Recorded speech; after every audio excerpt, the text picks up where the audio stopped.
पहले बल्लेबाजी करते हुए साई सुदर्शन और जॉस बटलर की ताबड़तोड़ बल्लेबाजी ने मुंबई के गेंदबाजों को बुरी तरह धोया और दिखा दिए तारे। और फिर बल्लेबाजी करते हुए रोहित शर्मा को लगा कि आसानी से जीत जाएंगी मुंबई, लेकिन फिर गुजरात की गेंदबाजी ने पूरी तरीके से कर दिया मुंबई के बल्लेबाजों को चकनाचूर और लगातार विकेट झटकते हुए पलट डाला पूरा मैच, जिसे देखकर रोहित और हार्दिक पांड्या भी हो गए हैरान। जी हाँ, आपको इस वीडियो में दिखाने जा रहे हैं आज के सांस रोक देने वाले मुंबई और गुजरात रोमांचक महामुकाबले की पूरी हाईलाइट, तो अंत तक वीडियो जरूर देखिएगा। लेकिन इससे पहले अगर आपको भी गुजरात और मुंबई के बीच खेला गया आईपीएल का 9वां मुकाबला पसंद आया हो तो इस वीडियो को दिल से एक लाइक जरूर करें। नमस्कार दोस्तों, आईपीएल 2025 का 9वां और अब तक का सबसे रोमांचक सांसों को रोक देने वाला महामुकाबला आज आईपीएल इतिहास की दो बड़ी टीमें गुजरात टाइटंस और मुंबई इंडियंस के बीच नरेंद्र मोदी स्टेडियम अहमदाबाद में खेला गया। ऐसे में मुकाबले की शुरुआत हुई मुंबई के टॉस जीतने को लेकर। जी हाँ, आज के इस रोंगटे खड़े कर देने वाले महामुकाबले में कप्तान हार्दिक पांड्या ने टॉस जीता और पहले गेंदबाजी करने का फैसला किया और विपक्षी टीम गुजरात को बल्लेबाजी के लिए आमंत्रित किया था। फिर मुकाबला शुरू हुआ रनों की बारिश करने के इरादे से। गुजरात की ओर से कप्तान शुभमन गिल और साई सुदर्शन ओपनिंग बल्लेबाजी करने के लिए मैदान में उतरे। दोस्तों, इन दोनों ही बल्लेबाजों के कंधों पर इस महामुकाबले में अपने टीम को एक विस्फोटक ओपनिंग शुरुआत दिलाने की बड़ी जिम्मेदारी थी और ऐसा ही कुछ गुजरात के दोनों ही ओपनिंग बल्लेबाजों से देखने को भी मिला। जी हाँ, दोनों ही खिलाड़ियों ने मैदान में उतरते ही आतंक मचा दिया और मुंबई के गेंदबाजों के खिलाफ विस्फोटक अंदाज में ताबड़तोड़ बल्लेबाजी करते हुए 3 ओवर में ही स्कोरबोर्ड पर 26 रन लगा दिए। दोस्तों, गुजरात के दोनों ही ओपनिंग बल्लेबाज आज पहले ही ओवर से काफी बेहतरीन लय में मुंबई के खिलाफ देखने को मिल रहे थे और इसी का फायदा मिला मैच के 5वें ओवर में, जहां पर दोनों ही बल्लेबाजों ने धमाल मचा डाला और इस ओवर में 2 गगनचुंबी छक्के और एक करारा चौका जड़ दिया। वही दोस्तों, मैच का छठा ओवर भी दोनों ही बल्लेबाजों ने गुजरात के हित में किया और इस ओवर में 2 चौकों की मदद से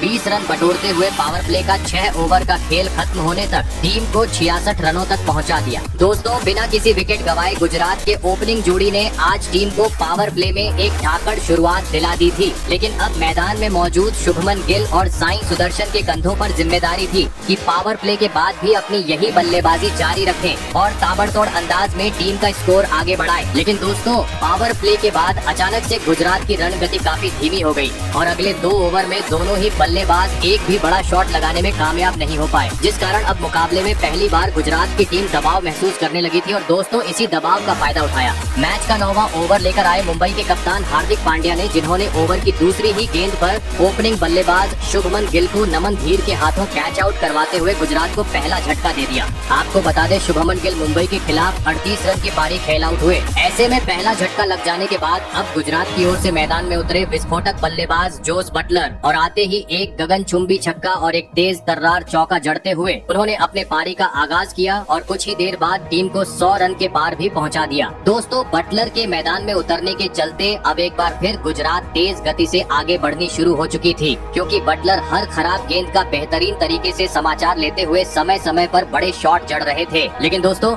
दूसरी छोर से सेट बल्लेबाज साई सुदर्शन का बल्ला पावर प्ले के बाद मानो जैसे थम सा गया था। जी हाँ, क्योंकि इसके बाद 5 ओवर का खेल बीत चुका था, लेकिन साई सुदर्शन के बल्ले से अभी तक एक भी बड़ा शॉट नहीं देखने को मिल रहा था। लेकिन आखिरकार मैच के 13वें में ओवर में साई सुदर्शन ने अपना हाथ खोला और एक तेज तर्रार चौक जड़ते हुए मुंबई के खिलाफ इस महत्वपूर्ण मुकाबले में अपना धमाकेदार 50 जड़ दिया और साथ ही बल्लेबाज जॉस बटलर के साथ मिलकर चौथे विकेट के लिए 50 रनों की साझेदारी भी निभा डाली। दोस्तों, बेहतरीन तरीके से गुजरात की यह जोड़ी टीम का स्कोर आगे बढ़ाती जा रही थी, लेकिन तभी मैच का 14वां ओवर लेकर आए मुजीबुर रहमान ने अपना जादू बिखेर दिया और ओवर की 5वीं गेंद पर टीम के लिए खतरा साबित होते जा रहे जॉस बटलर को विकेट कीपर के हाथों कैच आउट करवाते हुए गुजरात को इस मुकाबले का सबसे बड़ा झटका दे दिया। आपको बता दें, जॉस बटलर 24 गेंद में 39 रन की पारी खेल आउट हुए। ऐसे में 2 बड़े बल्लेबाज पेवेलियन लौट जाने के बाद अब मैदान में उतरे शाहरुख खान। भले ही आते ही शाहरुख खान ने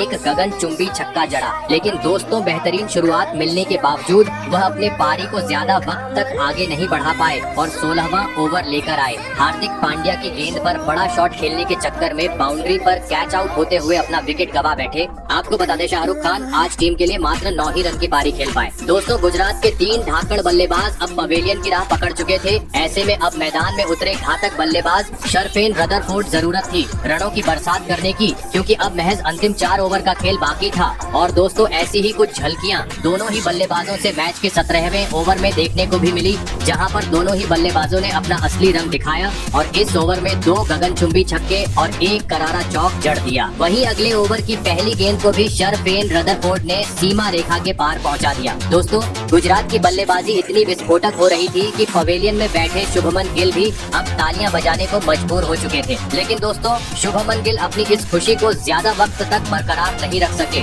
और इसी ओवर की अंतिम गेंद पर गुजरात को एक बड़े झटके का सामना करना पड़ा और इस बार मुंबई के गेंदबाजों का शिकार बने सेट बल्लेबाज साई सुदर्शन। आपको बता दें साई सुदर्शन 63 रन की पारी खेल आउट हुए। फिर मैदान में उतरे राहुल तेवतिया, लेकिन दोस्तों वह आज एक बार फिर टीम के लिए कुछ खास प्रदर्शन नहीं कर पाए और अगले ही ओवर में तालमेल की कमी के चलते रन आउट होते हुए बिना खाता खोले पवेलियन चलते बने। वहीं दोस्तों गुजरात का विकेट गिरने का सिलसिला यही नहीं रुका, बल्कि इसके अगले ही गेंद पर टीम के लिए बहुमूल्य पारी खेल रहे शरफेन रदरफोर्ड भी अपना धैर्य खो बैठे और गेंद को सीमा रेखा के पार पहुंचाने के चक्कर में बाउंड्री पर कैच आउट होते हुए टीम को मझदार में छोड़ गए। आपको बता दें शरफेन रदरफोर्ड 18 रन की पारी खेल आउट हुए, जिस कारण अब लगने लगा गुजरात 200 रन तक भी पहुंचने में कामयाब नहीं हो पाएंगी। लेकिन दोस्तों अंतिम 2 ओवर में मैदान में मौजूद राशिद खान और कगिसो रबाडा ने ताबड़तोड़ बल्लेबाजी की और टीम का स्कोर 190 रनों के पार पहुंचा दिया और यह महामुकाबला जीतने के लिए मुंबई के सामने 197 रनों का विशाल लक्ष्य खड़ा कर दिया। ऐसे में दोस्तों इसके बाद गुजरात से मिले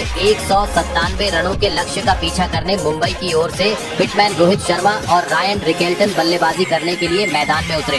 दोस्तों गुजरात ने दिया हुआ लक्ष्य बड़ा था, ऐसे में दोनों ही बल्लेबाजों पर ताबड़तोड़ शुरुआत दिलाने की बड़ी जिम्मेदारी थी। लेकिन दोस्तों लक्ष्य का पीछा करते हुए इस महामुकाबले में मुंबई की शुरुआत काफी खराब रही। जी हाँ, भले ही पहले ओवर की दूसरी और तीसरी गेंद पर हिटमैन रोहित शर्मा के बल्ले से 2 बेहतरीन चौके देखने को मिले, लेकिन चौथी गेंद पर मोहम्मद सिराज ने धमाकेदार वापसी की और रोहित शर्मा को सीधा क्लीन बोल्ड कर दिया। आपको बता दें रोहित शर्मा आज टीम के लिए मात्र 8 ही रन बना पाए। ऐसे में जल्दी ही पहला झटका लग जाने के बाद अब मैदान में उतरे तिलक वर्मा और आते ही उन्होंने दूसरा ओवर बुरी तरह फोड़ डाला और इस ओवर में 2 करारे चौके और एक गगनचुंबी छक्का जड़ते हुए पहले 3 ओवर में ही मुंबई को 30 रनों तक पहुंचा दिया। लेकिन दोस्तों तिलक वर्मा के साथ दूसरी छोर पर खड़े ओपनिंग बल्लेबाज रायन रिकेल्टन ज्यादा वक्त तक उनका साथ नहीं निभा पाए और 5वें ओवर की तीसरी गेंद पर मोहम्मद सिराज के खिलाफ गेंद को सीमा रेखा के पार पहुंचाने के चक्कर में सीधा क्लीन बोल्ड होते हुए पवेलियन का रास्ता नाप लिए। आपको बता दें रायन रिकेल्टन 6 रन की पारी खेल आउट हुए।